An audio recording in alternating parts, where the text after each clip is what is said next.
ආයුබෝවන් යාළුවනි. අද අපි යන්නේ යාල බීච් එකට. සුන්දර ස්ථානයක්. මේ පිහිටලා තියෙන්නේ හම්බන්තොට දිස්ත්‍රික්කයේ තිස්සමහාරාම ප්‍රාදේශීය ලේකම් කාර්යාලයට ඈත් වෙන්නේ. කියන්නේ තිස්සමහාරාම නගරයේ ඉඳලා කිරින්ද දෙසට පැමිණලා එතන සිට නැවත යාල වන උද්‍යානයේ ප්‍රධාන මාර්ගයේ ගමන් කළ කිලෝමීටර් 11ක් තමයි තියෙන්නේ. ලස්සන සුන්දර පරිසරයක් තියෙන යාල වන උද්‍යානයත් එක්කම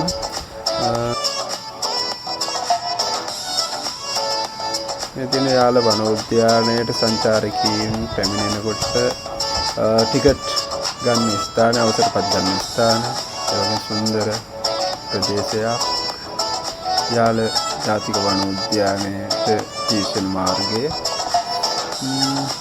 අපි බලමු ඉස්සරහට ගිහිල්ලා කොච්චර ලස්සනද කියලා.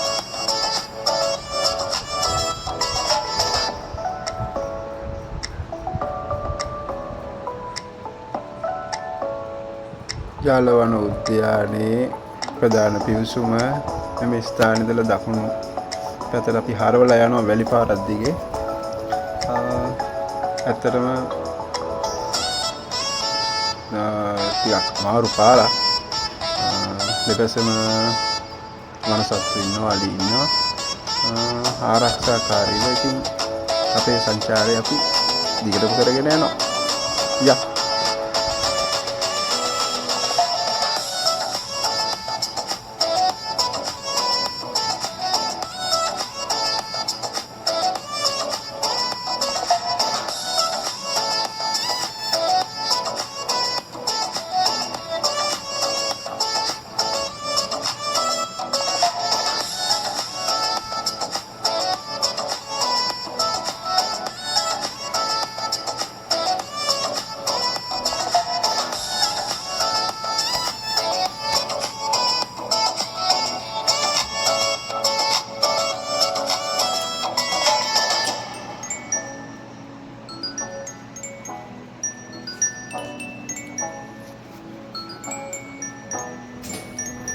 එම ප්‍රදේශයට යාල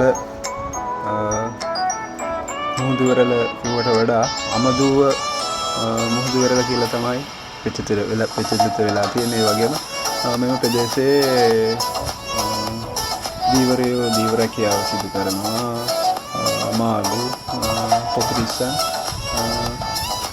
අතර දකුණු පළාතේ සංචාරික දීවරයෝ තමයි මේ ස්ථානවලට පැමිණලා ඉන්නේ. බලමු. අපි තව ටිකක් ඉදිරියට ගිහිල්ලා බලමු.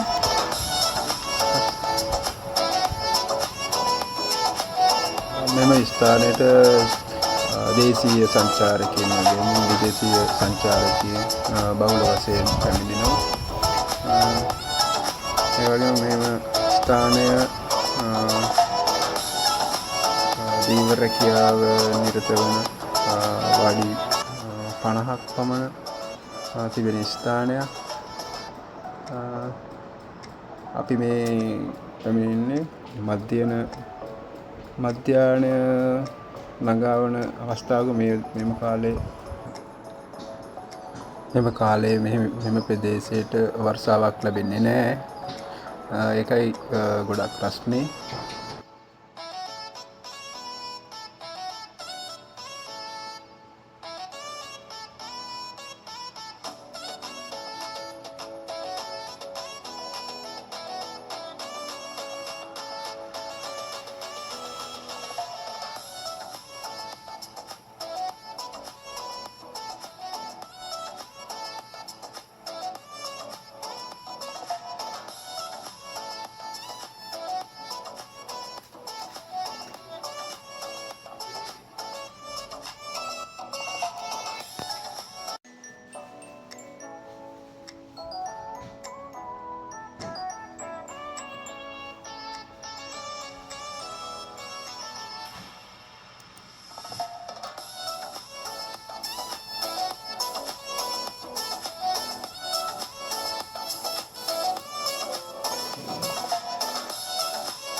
අර ඈතින් පේන්නේ යාල වන උද්‍යානය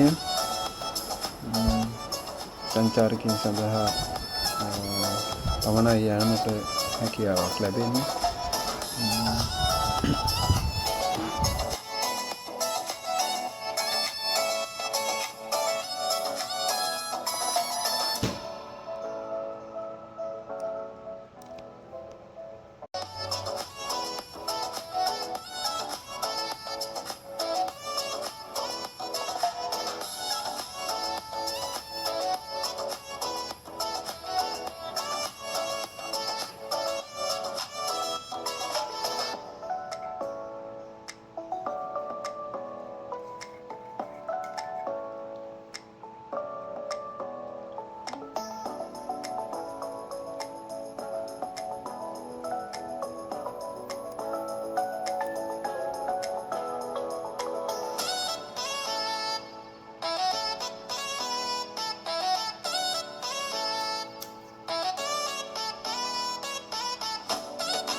කිරින්ද ප්‍රදේශයට පැමිණෙන සංචාරකින් සඳහා හොඳ මුහුදු වෙරළක්. හැබැයි දියනෑමට යෑමේදී පරිස්සම් විය යුතුයි. මෙම ස්ථානයේ මොකද ජීවිත ආරක්ෂකයන් කිසිවෙක් නැහැ. ඒ හින්දා පරිස්සම් වෙන්න පුළුවන්. ඒත් ලස්සන සුන්දර මුහුදු වෙරළක් තමයි පිටලා තියෙන මේ අමුදුව ප්‍රදේශයේ. අපි නැවත හමු වෙමු.